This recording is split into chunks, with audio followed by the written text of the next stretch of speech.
Bonjour et bienvenue à l'introduction de notre étude de la leçon de l'école du sabbat du troisième trimestre 2021 qui s'intitule Le repos en Christ. Vous avez l'habitude d'avoir une fois par trimestre un invité qui, depuis l'église du campus de Collonges sous Salève, nous introduit dans le thème du trimestre avec un panel de personnes qui lui posent des questions et qui discutent entre elles. Exceptionnellement, nous vous proposons une émission enregistrée. Ce trimestre, notre invité, Sully Payette, professeur de théologie systématique à la faculté adventiste de théologie à Collonges, nous donnera quelques pistes de réflexion sur ce beau thème du repos en Christ. Avant de lui donner la parole, Yolande Greuset, responsable de la librairie Vie et Santé en Suisse, nous a sélectionné quelques livres qui accompagneront et enrichiront parfaitement l'étude de ce trimestre. On les découvre ensemble.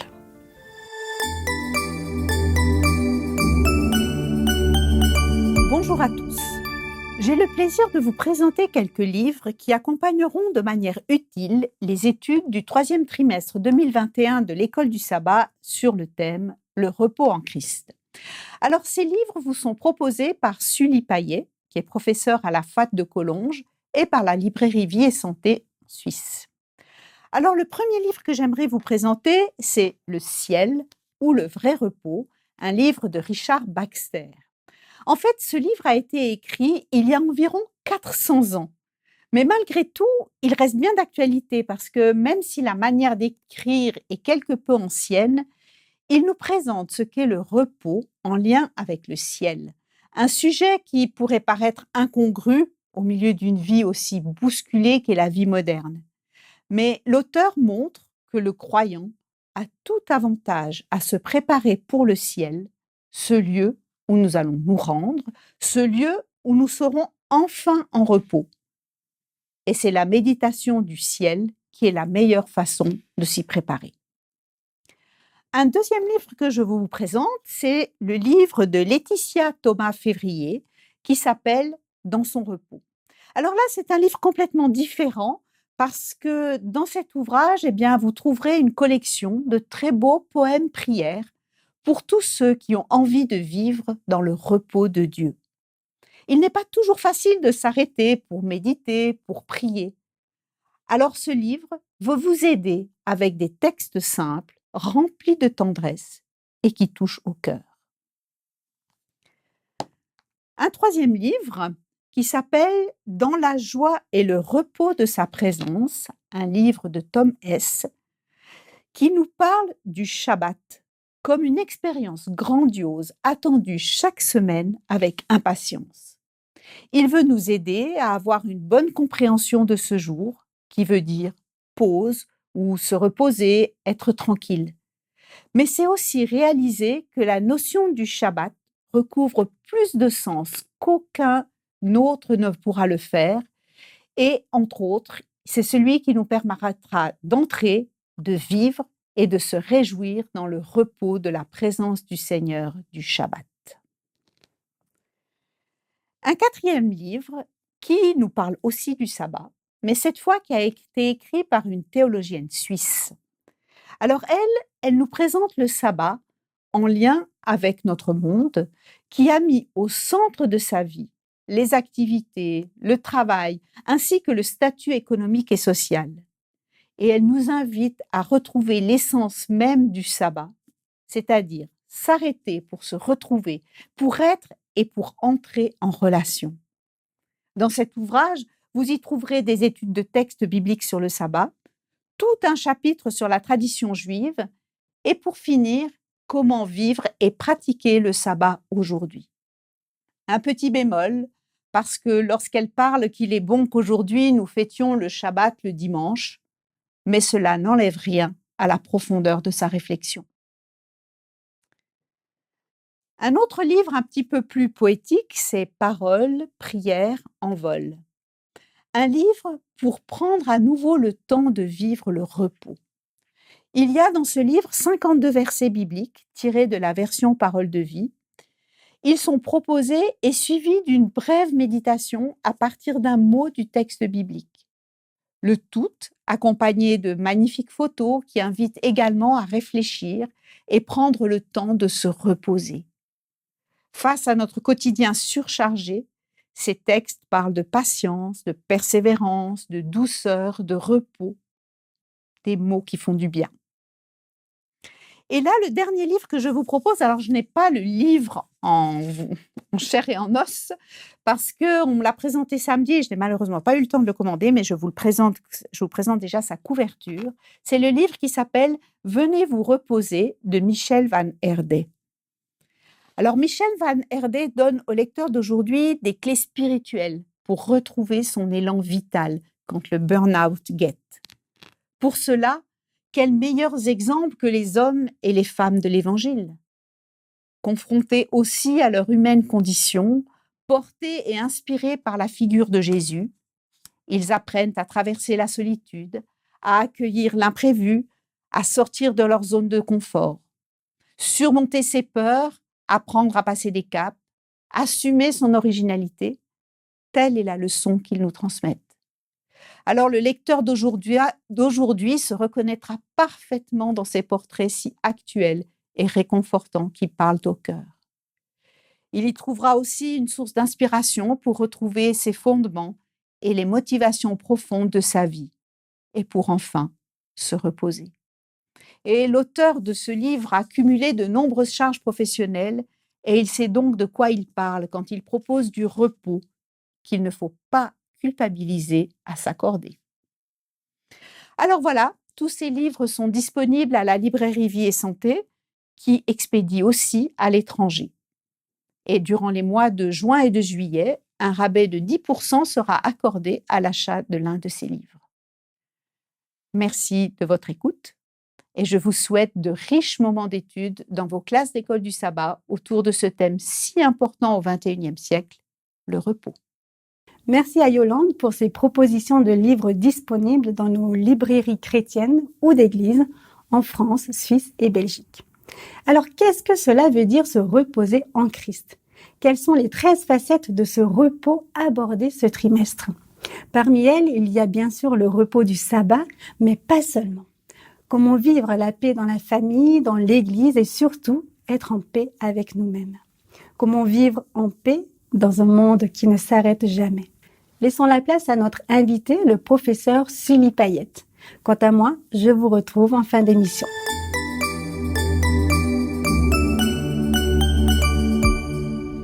J'ai le privilège aujourd'hui de vous présenter l'introduction à la leçon du 3e trimestre qui s'intitule « Le repos en Christ ».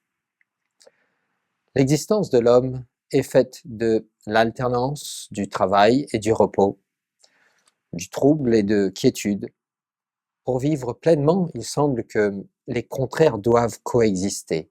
La recherche et la jouissance, la chasse et la prise, le désir et l'étreinte. Si l'homme a trouvé, c'est pour chercher encore, comme insatiable. Si l'Ecclésiaste reconnaît cela, il le refuse pour attendre la mort qui mettra fin à ce qu'il appelle une vanité. Il n'est pas de repos pour l'homme ni jour ni nuit.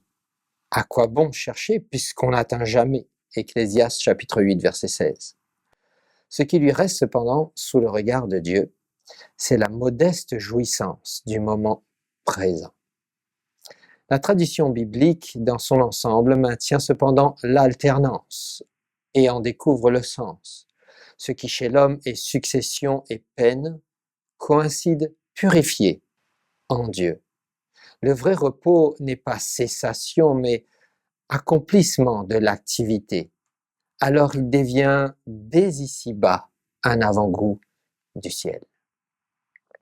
Ce trimestre inaugure une série d'études intitulées « Repos en Christ ». En effet, la société du XXIe siècle est pleine de gens agités. L'inquiétude et l'anxiété associées à l'incertitude quant à l'avenir contribuent à cette agitation de l'âme. Et les professionnels de la santé mentale sont de plus en plus préoccupés par le nombre croissant de personnes atteintes de dépression parmi leurs patients. On estime qu'il y a plus de 300 millions de personnes souffrant de dépression dans le monde et les projections disent que la dépression surpassera les maladies cardiaques comme principale cause de décès dans quelques décennies. Les ventes mondiales d'antidépresseurs dépassent à présent les 6 milliards de dollars selon les projections de Thomson Reuters Pharma à partir des prévisions générales des analystes. Plus de 270 millions de prescriptions d'antidépresseurs sont faites chaque année, rien qu'aux États-Unis. Nos leçons de ce trimestre se focalisent non seulement sur la notion du repos, mais surtout sur la véritable source de repos. Elles donnent des conseils pratiques sur la manière de trouver du repos dans la fébrilité de nos vies trépidantes. Tout au long de la Bible, Dieu nous invite à chacun d'entre nous, à nous reposer de toutes nos activités. En effet, quand l'agitation de la vie nous submerge, plusieurs choses commencent à se produire. Peu à peu, nous perdons de vue l'essentiel. Les événements présents nous accablent, les difficultés de la vie semblent plus grandes et nous nous concentrons sur les problèmes plutôt que sur Dieu. Dans notre agitation, nous nous focalisons sur les réponses humaines à nos dilemmes plutôt que les solutions divines. Et peu à peu, l'épuisement physique, mental, émotionnel nous guette. L'agitation conduit à la fatigue, et puis la fatigue conduit à l'épuisement. Finalement, l'épuisement conduit au découragement. On est trop occupé et cela nous conduit souvent à prendre des décisions hâtives. On a plein de choses à accomplir que l'on a peu de temps pour réfléchir à la meilleure solution aux différents problèmes que l'on rencontre. Peu à peu aussi, nous avons du mal à regérer nos relations les uns avec les autres. On est trop occupé à résoudre nos problèmes et il peut arriver que l'on néglige les relations même avec ceux que l'on aime le plus. On ne se rend plus forcément compte qu'en face de nous, il y a des personnes réelles qui elles aussi souffrent et nous avons besoin les unes des autres, les uns des autres. Peu à peu, et finalement nous négligeons aussi la prière, l'étude de la Bible, et par conséquent c'est notre vie spirituelle qui en pâtit. L'agitation produit la fatigue et la fatigue produit l'inefficacité, un manque de discipline, l'incapacité à contrôler ses émotions et finalement une érosion de la vie spirituelle personnelle. Ellen White nous donne ce conseil.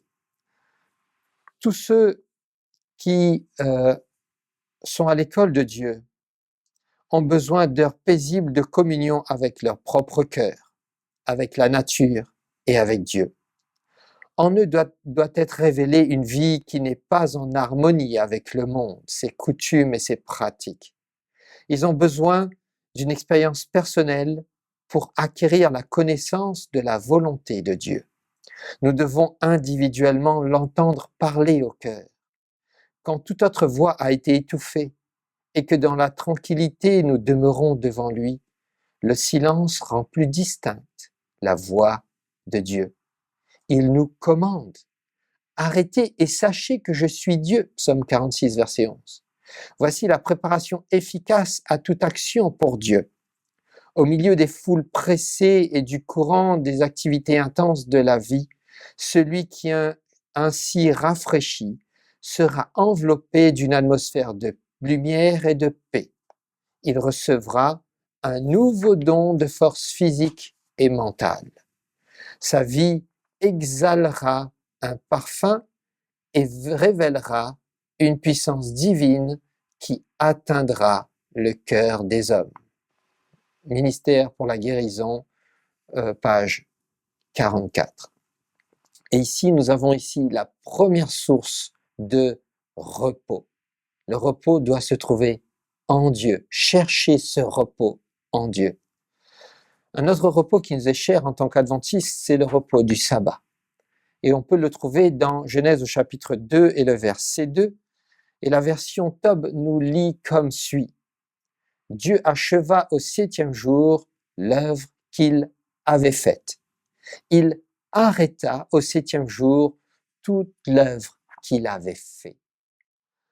Le mot traduit par se reposer dans nos versions a d'abord le sens de cesser, et c'est ce que la version TOB nous dit ici.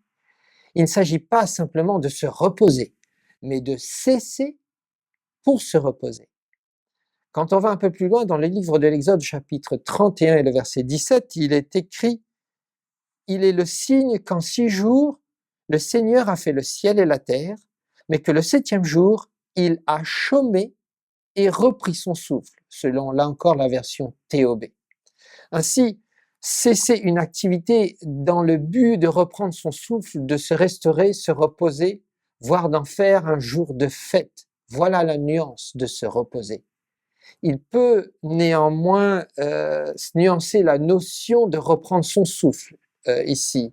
Il faut tout de moins nuancer.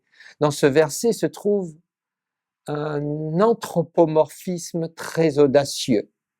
La forme du verbe reprendre son souffle est liée à vie, âme ou plus précisément souffle, gorge.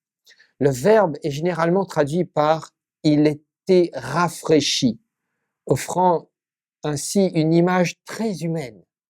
Ailleurs, le verbe est utilisé pour les animaux comme pour les personnes. L'anthropomorphisme est donc clairement destiné à enseigner aux gens à s'arrêter et à se rafraîchir, à la fois physiquement, émotionnellement, spirituellement, en ce jour de repos. En effet, c'est un anthropomorphisme parce que le fait que Dieu s'est reposé n'implique pas qu'il était fatigué du travail. Si on lit Ésaïe au chapitre 40 et le verset 28, cela va dans ce sens. Le Seigneur est le Dieu de toujours. Il crée les extrémités de la terre, il ne faiblit pas, il ne se fatigue pas. Nul moyen de sonder son intelligence. La facilité sans effort avec laquelle tout se fait au chapitre 1 suggère le contraire d'un besoin de repos pour Dieu. Ce n'était pas un repos d'épuisement ici, c'est la cessation de l'œuvre de la création. Il a terminé son œuvre et il a cessé pour se reposer. Un autre point important que l'on trouve dans Genèse chapitre 2 verset 2, c'est que le fait que c'est Dieu qui a institué ce repos. Comme un clin d'œil, le Créateur donne l'exemple à ses créatures. C'est un jour consacré, mis à part, il est de Dieu et pour Dieu.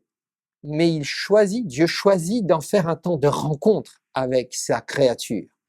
Et c'est peut-être pour cela que Dieu nous a montré à quel point une journée entière de repos pouvait être importante. Sachant que nous travaillerons toute la semaine, il nous a consacré une journée entière à nous brancher sur lui. Un moment où il aimerait nous remplir de sa présence, afin que nous puissions être des personnes en meilleure santé tout au long de la semaine suivante. Le repos, c'est la façon personnelle de Dieu de nous dire « prends du temps avec moi, juste toi et moi ». Pour aller plus loin, le motif du repos de Dieu fait allusion au début de la création. Comme en témoignent divers récits anciens du Proche-Orient, le repos divin est associé à la construction de temples. Le dessein de Dieu pour la terre, donc, est qu'elle devienne sa demeure. Elle n'est pas simplement faite pour abriter des créatures. Les activités de Dieu en ce jour-là, il a terminé, s'est reposé, a béni, a rendu saint. Tous ces verbes correspondent tous à ce concept de la terre en tant que sanctuaire divin. Le repos est là pour nous rappeler aussi qui est Dieu. Il est le Créateur à la puissance illimitée. Le prophète Ésaïe nous appelle à méditer sur cela quand il affirme au chapitre 40 et le verset 26. Et il nous dit « Levez vos yeux en haut, regardez. Qui a fait ces choses? Qui a créé ces choses? Qui fait marcher en ordre leur armée? Il les appelle toutes par leur nom. Par son grand pouvoir et par sa force toute puissante, il n'en est pas une qui fasse défaut. » Notre Créateur est celui qui donne et soutient la vie. Ainsi, le sabbat du 7e jour est un mémorial, un signe immuable, un rappel perpétuel de la formidable puissance créatrice de Dieu. C'est donc une invitation à méditer, un temps de méditation sur celui qui nous a créés. Le travail en lui-même n'est pas un péché. Institué par Dieu avant le péché, il en est de même pour le sabbat. Il reste une pause hebdomadaire instituée avant le péché. Mais le péché a perverti toutes ces choses, aussi bien le travail que nous faisons, comme nous pouvons le voir dans Genèse chapitre 3, le verset 17 à 19. Quand Dieu donne à Adam et Ève les conséquences, il dit à Adam, désormais tu vas devoir travailler le sol parce qu'il ne te donnera pas ce qu'il aurait naturellement produit avant le péché. Il en est de même pour le sabbat. Quand nous allons dans Exode chapitre 20 et le verset 8, selon la version Darby, il est écrit « Souviens-toi du jour du sabbat pour le sanctifier. 6 jours tu travailleras et tu feras toute ton œuvre. Mais le 7e jour est le sabbat consacré à l'Éternel, ton Dieu.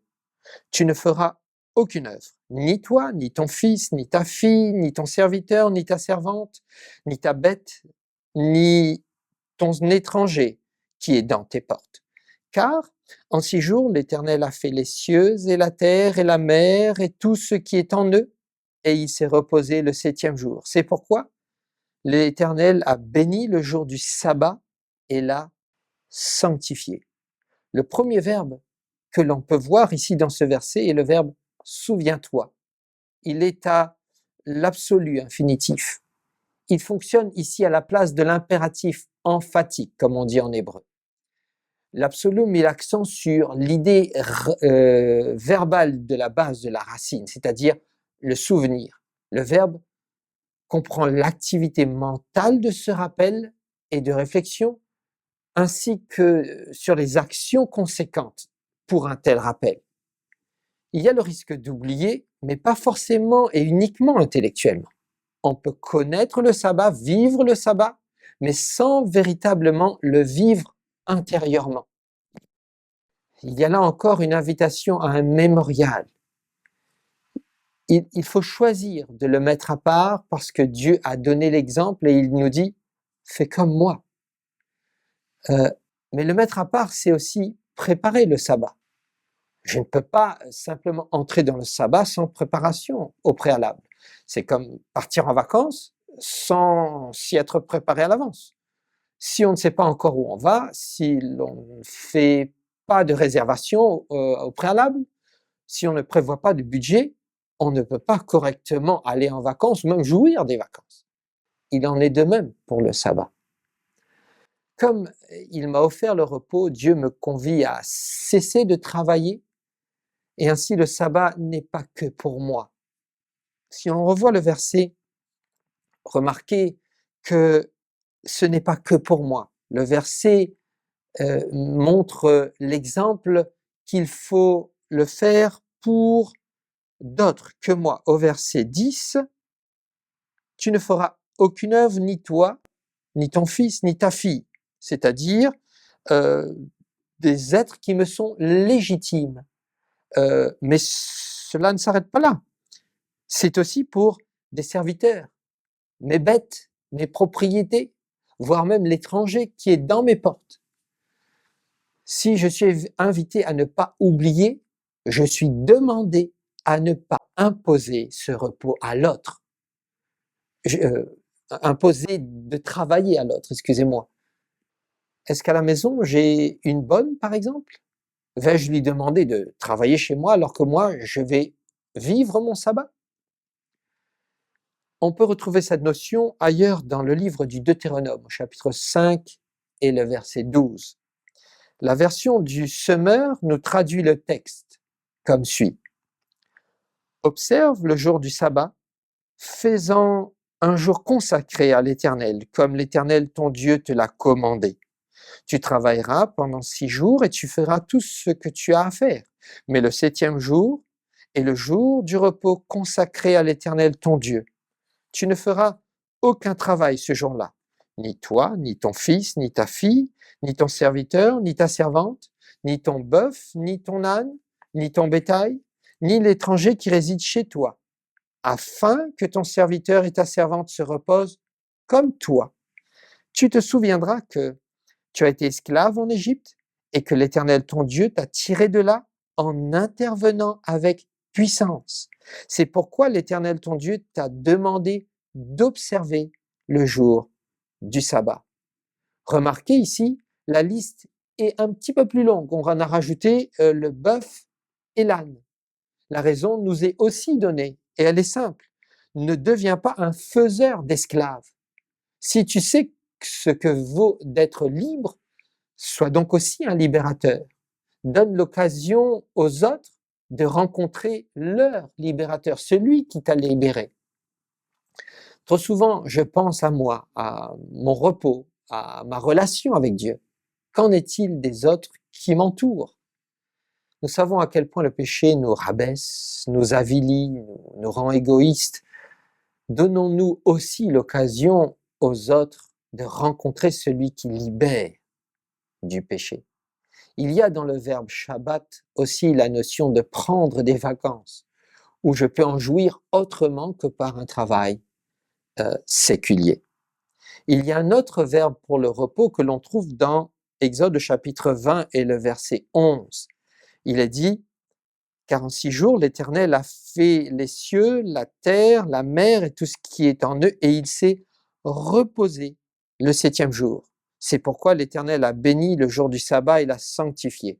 Le verbe qui est utilisé en hébreu pour le mot reposer traduit non seulement l'absence de mouvement, mais l'installation dans un lieu particulier, qu'il soit concret ou abstrait, avec des accents de finalité, ou en parlant de façon abstraite, de victoire et de salut. Il ne s'agit pas de cesser tout simplement, il faut aussi mettre un terme à une absence de mouvement. Pour mieux comprendre cela, revenons à Genèse chapitre 2 et le verset 15. Il est dit, « L'Éternel prit l'homme et le plaça dans le jardin d'Éden pour le cultiver et pour le garder. » Si vous voyez le mot « placer » ici, il ne traduit pas l'idée de mettre simplement à un endroit, ce que l'on peut voir au chapitre 2, le verset 8. Mais il s'agit aussi d'installer dans un état de repos. L'auteur avait déjà noté cela dans Genèse 2, verset 8, que Dieu avait mis Adam et Ève, l'être humain, dans le jardin. Au verset 15, il revient sur ce point, mais il rappelle le but pour lequel Dieu a mis l'être humain là. Et 2 points importants du verset 15 risquent d'être obscurcis par les traductions. Le premier est le changement par rapport au verset 8 dans le mot hébreu pour maître. Contrairement au verset 8, où un terme courant est utilisé pour maître, au verset 15, l'auteur utilise un terme qu'il a réservé ailleurs pour 2 usages particuliers, le repos et la sécurité de Dieu, qu'il donne à l'être humain dans le pays, par exemple, dans la dédicace de quelque chose, dans la présence de Dieu. Et ainsi, on remarque que le repos ici, ce n'est pas simplement une cessation, mais une tranquillité et une célébration en Dieu. Un commentateur dit ceci sur le verset suivant, le verbe exprime ici le fait que Dieu y a été placé pour mener une vie de repos, non pas en effet dans l'inactivité, mais dans l'accomplissement du cours qui lui était assigné, ce qui était très différent de la peine et de l'agitation du labeur, là, dans lequel il a été plongé par le péché. Au paradis, il devait habiller le jardin, car la terre était destinée à être entretenue, cultivée par l'homme. La nature ayant été créée pour l'homme, sa vocation était non seulement de l'ennoblir par son travail et de se l'assujettir, mais aussi de s'élever dans la sphère de l'esprit et de favoriser la glorification de son Créateur. Par ses soins et la culture, l'homme pourrait en faire un miroir transparent de la gloire du Créateur. Ici aussi, l'homme devait commencer son propre développement spirituelle. Fin de citation. Les deux sens du terme, donc sécurité et dédicace, semblent se trouver derrière l'utilisation du mot par l'auteur au verset 15. L'être humain a été mis dans le jardin où il pouvait se reposer et être en sécurité. Et l'être humain a été mis dans le jardin en présence de Dieu où il pouvait avoir la communion avec Dieu. Et si on revient donc à Exode chapitre 20 et le verset 8, il ne s'agit pas de simple notion de se reposer physiquement. Dieu invite chaque être humain à venir à la fois communier en sa présence et à y venir en toute sécurité, en toute sérénité. Nous avons là encore une autre notion importante du repos, une troisième notion que nous trouvons dans Josué chapitre 11 et le verset 23. Josué chapitre 11 et le verset 23. Josué s'empara donc de tout le pays selon tout ce que l'Éternel avait dit à Moïse. Josué le donna en héritage à Israël, à chacun sa portion d'après leur tribu, puis le pays fut en repos, sans guerre. On a vu l'idée de se reposer au départ, de cessation, on a vu l'idée de se reposer dans le sens d'être en sécurité, en sérénité, de jouissance, ici d'être dans le calme, sans trouble. Si on va dans Ésaïe chapitre 47 et le verset 26, on retrouve la même notion. Jacob reviendra, il jouira du calme et de la tranquillité. Il n'y aura personne pour le troubler.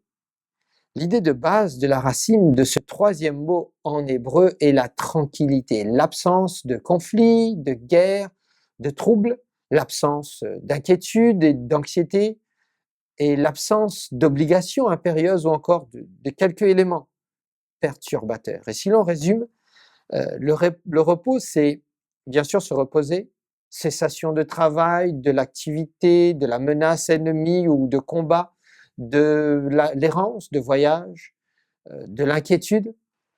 Et ainsi, le repos dans l'Ancien Testament désigne différents états. On a vu le délassement après la fatigue et l'épreuve.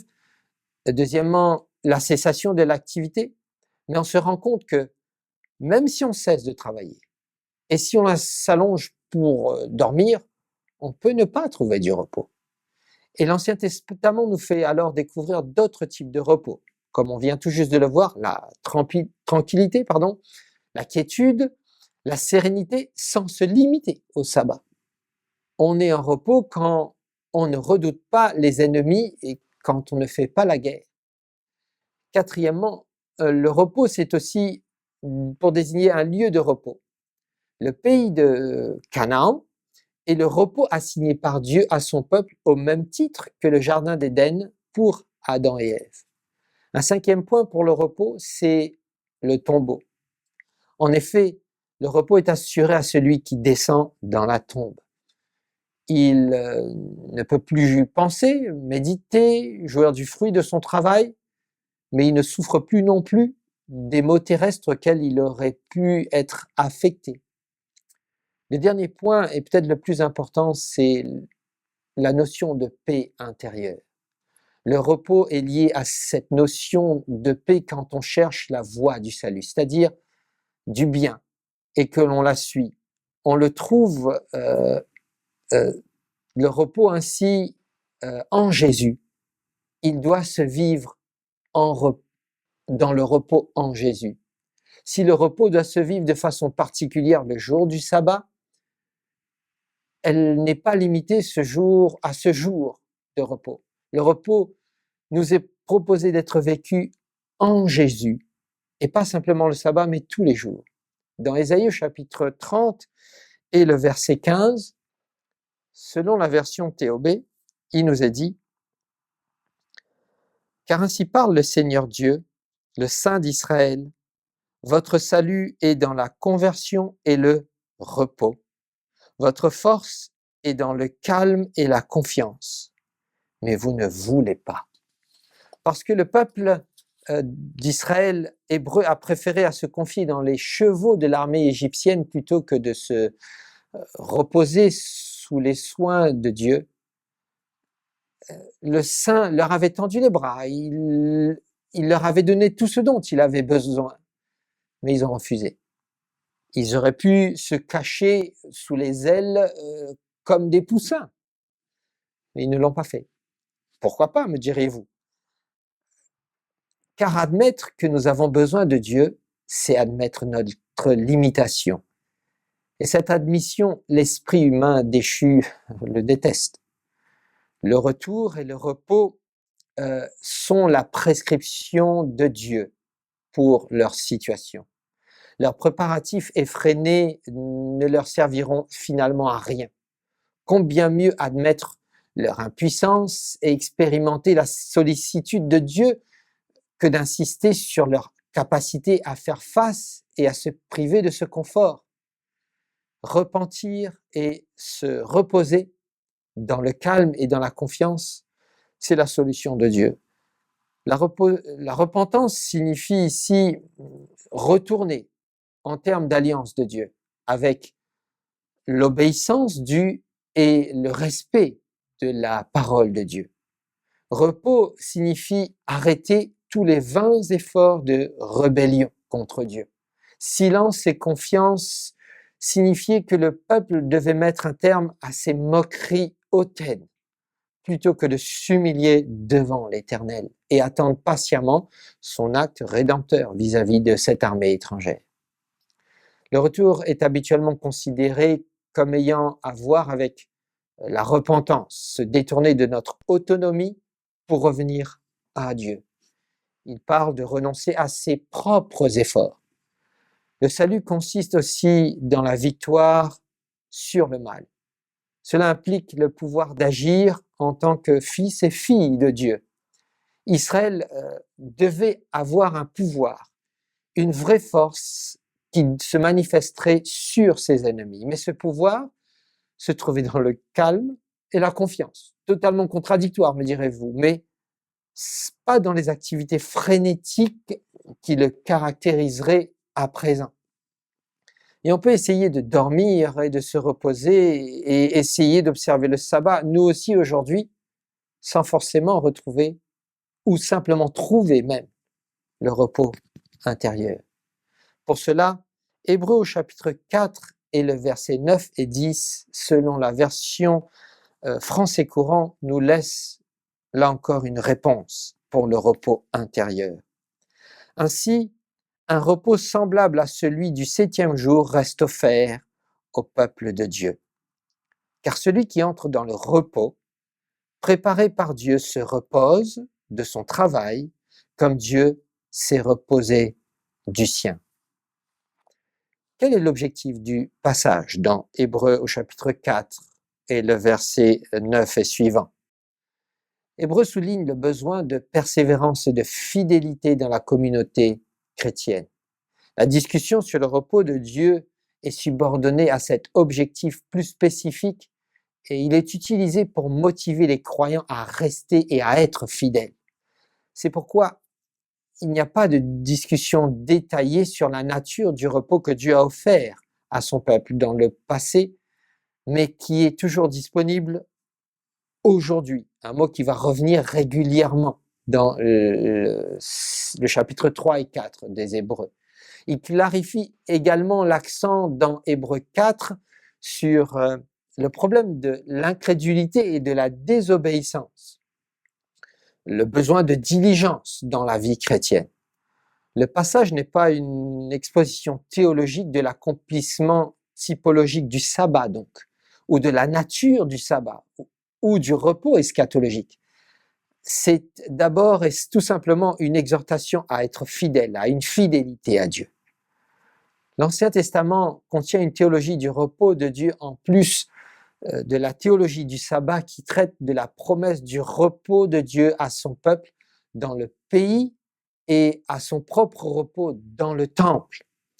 Dans le psaume 95, verset 11, il nous démontre que la promesse du repos de Dieu trouvée dans l'Ancien Testament n'a pas été accomplie à cause de l'incrédulité de son peuple. Par conséquent, l'Épître aux Hébreux n'identifie pas le repos avec l'entrée dans le pays de Canaan. Par conséquent, le repos reste à accomplir et les croyants sont exhortés à faire tout leur possible pour rentrer dans ce repos, au verset 11. Pourtant, le reste semble aussi être une expérience présente que l'on trouve au verset 3. C'est quelque chose que l'on vit aujourd'hui. Bien que ce repos ne soit pas clairement défini dans le texte, il désigne probablement la bénédiction du salut dont nous jouissons maintenant en attendant sa consommation au second retour de Jésus. L'offre du repos semblable au sabbat dans l'Ancien Testament n'a pas mis de côté l'observance littérale du commandement du sabbat.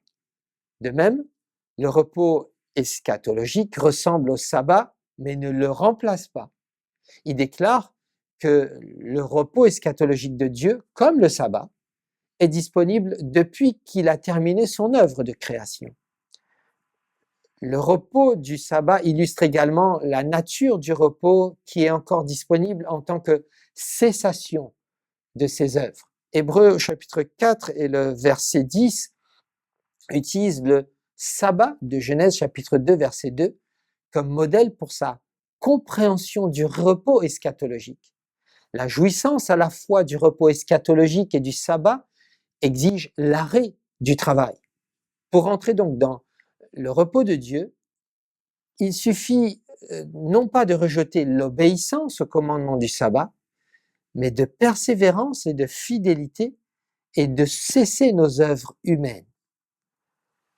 Jésus va dans le même sens dans Matthieu chapitre 11 et le verset 28. Matthieu chapitre 11 et le verset 28. Venez à moi, vous tous qui êtes accablés sous le poids d'un lourd fardeau, et je vous donnerai du repos. Prenez mon joug sur vous et mettez-vous à mon école, car je suis doux et humble de cœur, et vous trouverez le repos pour vous-même. Oui, mon joug est facile à porter et la charge que je vous impose est légère, selon la version du Semeur. Quand on regarde les versets 20 à 24, on se rend compte que Jésus venait de reprocher à 3 villes. Chorazine, Bethsaïda et Capernaum étaient les villes dans lesquelles la plupart des miracles de Jésus ont été accomplis. Et pourtant, leurs occupants ont rejeté la mission de Jésus et sont restés impénitents. Au verset 25, Jésus s'écrie « En ce temps-là, Jésus prit sa parole et dit « Je te loue, Père, Seigneur, du ciel et de la terre, de ce que tu as caché ces choses aux sages et aux intelligents, de ce que tu les as révélées aux enfants. » Le message et les activités du royaume des cieux nécessitent à la fois foi et humilité pour être compris. Ceux qui se disent sages et intelligents ne se repentent pas et refusent obstinément d'accepter l'évangile. Seuls ceux qui se comportent comme des petits enfants peuvent recevoir l'évangile, tout simplement parce qu'ils le reçoivent avec une foi simple, celle d'un enfant. Ainsi, quand on arrive au verset 28, le joug dont Jésus parle fait mention de 2 animaux qui tirent une charge, une lourde charge, et cette métaphore est là comme une soumission à une autre personne. Cette métaphore était courante aussi dans le judaïsme vis-à-vis de la loi. L'interprétation pharisienne de la loi, avec sa longue liste de proscriptions, était devenue un fardeau écrasant pour ceux qui voulaient l'observer. Mais étant considéré par le peuple comme d'origine divine, il fallait l'observer. Le joug du disciple de Jésus, d'autre part, apporte lui le repos par un simple engagement envers lui, se soumettre totalement à lui. Une autre version lit comme suit. Êtes-vous fatigué? Épuisé? Épuisé par la religion? Venez à moi. Partez avec moi et vous récupérez votre vie. Je vais vous montrer comment prendre un vrai repos. Marchez avec moi Travaillez avec moi. Regardez comment je le fais. Apprenez les rythmes non forcés de la grâce. Je ne vous imposerai rien de lourd ou d'inapproprié. Gardez-moi compagnie et vous apprendrez à vivre librement avec légèreté. Je terminerai en disant que l'on peut fatiguer aussi l'autre par notre attitude négative, notre démarche contraignante, nos paroles, voire notre absence. On peut aussi fatiguer l'autre par notre absence de pardon, par nos regards rabaissants. Le repos se trouve en Jésus. Il se vit particulièrement le sabbat du 7e jour avec Jésus par une cessation complète et totale de travaux rémunérés. Mais le repos doit être aussi vécu dans le travail des 6 jours de la semaine, toujours en compagnie de mon Sauveur et Seigneur, afin de proposer ce repos de Jésus aux autres. Alors que je termine, j'aimerais vous inviter tout au long de ce nouveau trimestre à prendre le temps d'étudier la parole de Dieu et ainsi pas simplement de connaître le repos intellectuellement, mais aussi de le vivre dans vos vies avec Jésus, le jour du sabbat et la semaine.